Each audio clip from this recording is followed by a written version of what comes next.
जो भी बच्चे क्लास 11 से मूव कर रहे हैं क्लास 12 में, उन्हें क्या क्या पढ़ना है क्लास 12 में जिससे उनका बोर्ड का एग्जाम अच्छे से जाए। तो जिस यूनिट का ज्यादा वेटेज है उसको हम लोग जल्दी कवर करेंगे, उस पर ज्यादा फोकस करेंगे, क्योंकि भाई एग्जाम में वही ज्यादा नंबर देगा। निश्चित और अनिश्चित से समाकलन की तो 10-15 दिन का टाइम लगता है इसमें पूरा का पूरा कवर करने में। तो जो क्लास में आपको पढ़ाया जाएगा, जो क्लास में आपके पास नोट्स हैं, जो क्लास में आपके पास नोट्स में क्वेश्चन लिखाए जाएंगे, उस पर जरूर ध्यान देना, क्योंकि डायरेक्ट ही क्वेश्चन आपसे पूछ लेगा। हेलो बच्चे बड़ी, क्या हाल चाल? आई होप आप सब अच्छे होंगे और अपनी पढ़ाई अच्छे से कर रहे होंगे। आज हम लोग क्लास 12 मैथ्स का सिलेबस डिस्कस करने वाले हैं। यूपी बोर्ड, जो भी बच्चे क्लास 11 से मूव कर रहे हैं क्लास 12 में, उन्हें क्या क्या पढ़ना है क्लास 12 में जिससे उनका बोर्ड का एग्जाम अच्छे से जाए। मैथ्स, स्पेशली मैथ्स की बात कर रहा हूँ, गणित की बात कर रहा हूँ। तो गणित में हम लोग क्या क्या पढ़ने वाले हैं क्लास 12 में, तो आज वही डिस्कस करने वाले हैं। पाठ्यक्रम क्लास 12 का जो पाठ्यक्रम है ऑफिशियल साइट से जो मिला है हमें यूपी बोर्ड्स के, वो हम लोग डिस्कस करने वाले हैं। तो देखो बच्चा, सबसे पहले आप ये समझो कि जो पेपर होने वाला वो आपका 3 घंटे 15 मिनट का होने वाला। कितने भाई? 3 घंटे 15 मिनट का होने वाला है। और उसमें भी टोटल 100 मार्क्स का है, क्योंकि कोई भी स्कूल से आपका मार्क्स नहीं जाता, कोई भी प्रैक्टिकल वाले मार्क्स नहीं जाते, पूरा का पूरा थ्योरी पे ही 100 मार्क्स का है। तो अगर हम लोग बात करें कि संबंध तथा फलन, जैसे 6 यूनिट है, इनका कुछ ना कुछ वेटेज है, तो जिस यूनिट का ज्यादा वेटेज है उसको हम लोग जल्दी कवर करेंगे, उस पर ज्यादा फोकस करेंगे, क्योंकि भाई एग्जाम में वही ज्यादा नंबर देगा। तो पहले यूनिट क्या है? संबंध तथा फलन। ये कितने मार्क्स का है? 10 मार्क्स का है। सेकेंड अलजेब्रा है 15 मार्क्स का। थर्ड है भाई कलन, 44 मार्क्स का, मोस्ट इंपॉर्टेंट है। 44 मार्क्स 100 में से बहुत इंपॉर्टेंट होते हैं बालक। सदिश तथा त्रिविमीय ज्यामिति 18 मार्क्स का है। रैखिक प्रोग्रामन छोटा सा चैप्टर है, सिर्फ 3 कंसेप्ट हैं, आपको 5 नंबर दिला के जाएगा। प्रायिकता, ठीक है, क्लास 11 में भी हम लोग थोड़ा बहुत क्लास 11 में भी पढ़े हैं, तो यहाँ पे आपको प्रायिकता 8 मार्क्स का हो जाएगा। टोटल देखोगे तो 100 मार्क्स का है।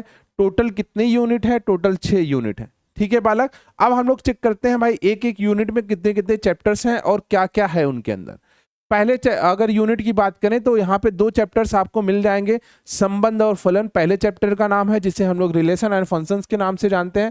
क्लास 12 में भी आप लोगों ने इसको थोड़ा बहुत पढ़ा होगा, तो थोड़ी बहुत नॉलेज आपको क्लास 11 में भी रही होगी इसकी, रिलेशन एंड फंक्शंस की। फिर आता है ये बिल्कुल नया चैप्टर है, प्रतिलोम त्रिकोणमिति, जिसे हम लोग आईटीएफ के नाम से जानते हैं। इनवर्स ट्रिग्नोमेट्रिक फंक्शन बिल्कुल नया चैप्टर है।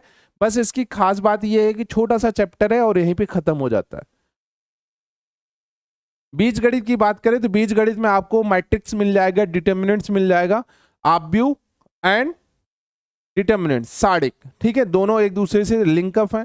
पहले आप जो है मैट्रिक्स पढ़ोगे, देन साडिक पढ़ोगे, तो थोड़ा आपको ज्यादा समझ में आएगा, क्योंकि जो आपके मैट्रिक्स हैं, टाइप्स ऑफ मैट्रिक्स देखोगे वहां पे अलग अलग टाइप्स के मैट्रिक्स मिलेंगे। बट अगर हम लोग डिटर्मिनेंट्स की बात करें तो सिर्फ स्क्वायर मैट्रिक्स का ही डिटर्मिनेंट्स बनता है। ठीक है, उसके बाद आते हैं कलन में। ठीक है, यहाँ पे सांतत तथा अवकलनीयता हम लोग चेक करेंगे। सांतत तथा अवकलनीयता, कंटिन्यूटी एंड डिफरेंशियबिलिटी। अब ये पूरा का पूरा चैप्टर ना, जो क्लास 11 में हम लोग लिमिट पढ़े हैं, सीमा पढ़े हैं, वहां से आता है। तो क्लास 11 का भी आपको अच्छे से पढ़ना है। जैसे क्लास 11 में जो सीमा वाला चैप्टर है यहाँ पे यूज होगा, तो जिस बच्चे को सीमा आ रहा है, क्लास 11 की लिमिट्स आ रही, वो इजिली बना पाएगा। उसके बाद आता है अवकलन का अनुप्रयोग। ठीक है, एप्लीकेशन ऑफ डेरिवेटिव। फिर आता है समाकलन। अब समाकलन 2 टाइप्स के हैं, आपको भी पता है। एक होता है अनिश्चित और दूसरा होता है निश्चित। तो इसमें हम लोग डिटेल में पढ़ेंगे। ये पूरा का पूरा 10-15 दिन का सिलेबस है। ये सिर्फ इतने की बात करें, अगर समाकलन की निश्चित और अनिश्चित से समाकलन की, तो 10-15 दिन का टाइम लगता है इसमें पूरा का पूरा कवर करने में। इसमें हम लोग टाइप्स ऑफ इंटीग्रल पढ़ेंगे कि अलग अलग टाइप के इंटीग्रल कौन कौन से होते हैं, फॉर्मेट क्या होता है, वो सारी चीजें हम लोग पढ़ेंगे। ठीक है बालक, प्रॉपर्टी भी पढ़ेंगे। उसके बाद आता है एप्लीकेशन ऑफ इंटीग्रल, समाकलनों का अनुप्रयोग, जिसमें हम लोग क्या पढ़ेंगे भाई? Area under the curve. अगर हमारे पास 2 कर्व है तो उनके बीच का एरिया क्या होगा, कर्व है एक्स वाई के बीच में क्या एरिया होगा, ये सारी चीजें हम लोग किस में पढ़ेंगे? अनुप्रयोग वाले में आता है डिफरेंशियल इक्वेशन, अवकल समीकरण। अवकल समीकरण में भी जैसे ये दो टाइप्स के अवकल समीकरण है, तो वैसे ही हम लोग इसमें भी पढ़ेंगे वेरिएबल सेपरेबल मेथड्स। ठीक है, तो ये अलग अलग टाइप्स के मेथड्स भी इसमें सीख लेंगे, तो ये भी आपका बन जाएगा। यूनिट 4 की बात करें तो सदिश एंड त्रिविमीय ज्यामिति। देखो सदिश तो हम लोग इसमें पहली बार पढ़ रहे हैं, बट त्रिविमीय ज्यामिति की बात करें, 3D की बात करें तो हम लोग क्लास 11th में इंट्रोडक्शन पढ़ चुके हैं। बस यहाँ पे हमको क्या देखना है कि 3D में लाइंस वगैरह कैसे लिखते हैं, 3D में कोई दो लाइंस है उनके बीच का एंगल क्या होगा, ये सारी चीजें हम लोग इस वाले चैप्टर में कवर करेंगे, त्रिविमीय ज्यामिति के परिचय वाले में। ठीक है बालक। उसके बाद आता है लीनियर प्रोग्रामिंग, जिसे LPP के नाम से भी जाना जाता है। छोटा सा चैप्टर है बट 5 मार्क्स का आता है।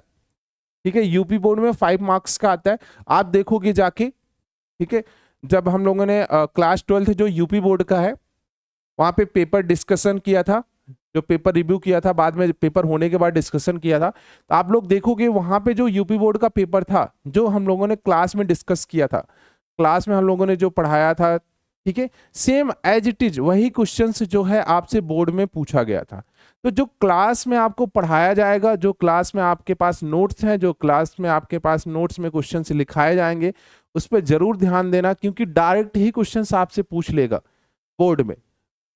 और आप रिव्यू वाले में जाके वो वाला वीडियो देख सकते हो जिसमें हमने पेपर का रिव्यू कराया था, उसमें मैक्सिमम क्वेश्चंस आपको डायरेक्ट एज इट इज दिखेंगे। वो भी आपको लिमिट वगैरह भी चेंज नहीं होगी, अगर 2 है तो 2 ही लिखा है, एक्स स्क्वायर है तो एक्स स्क्वायर ही लिखा है। ठीक है, तो नोट्स अच्छे से प्रिपेयर करना। यूनिट 6 आखिरी वाला चैप्टर जो है प्रायिकता, जिसे प्रोबेबिलिटी के नाम से जानते हैं, ये हम लोग क्लास 11 में पढ़ चुके होंगे, आप लोग भी क्लास 11 में इसके बारे में थोड़ा बहुत नॉलेज होगा, तो क्लास 12 में हम लोग इजीली इसको पढ़ पाएंगे, इजीली समझ पाएंगे कि भाई क्लास 12 में प्रोबेबिलिटी में बस 2-4 चीजें यहाँ पे बढ़ जाएगी, जैसे प्रायिकता का गुणन नियम, स्वतंत्र घटनाएं, कुल प्रायिकता, बेज थ्योरम। ठीक है, जैसे ये बेज वाली प्रमेय है, तो ये थोड़ा सा नया होगा, बट अगर आप क्लास 11 में इंट्रोडक्शन वगैरह पढ़े हो प्रोबेबिलिटी का, तो यहाँ आप इजीली कवर कर पाओगे। तो ये आपका सिलेबस था क्लास 12 यूपी बोर्ड का बच्चा। तो जम के तैयारी करो बालक। सबसे पहले आप सिलेबस का एक प्रिंट आउट निकलवा लेना, या फिर आप अपनी कॉपी में जब स्टार्ट करना, जैसे मैथ्स का अगर नोट्स बना रहे हो तो स्टार्टिंग में आप 1-2 पेज पे क्या कर सकते हो, जो मैथ्स का सिलेबस है उसको जरूर वहां पे नोट डाउन कर लेना, जिससे जैसे जैसे आपका सिलेबस कवर होता जाएगा आप टिक करते जाना कि भाई ये हमारा कवर हो चुका है और कुछ छूटा नहीं है। ठीक है बच्चे, थैंक यू सो मच बच्चे।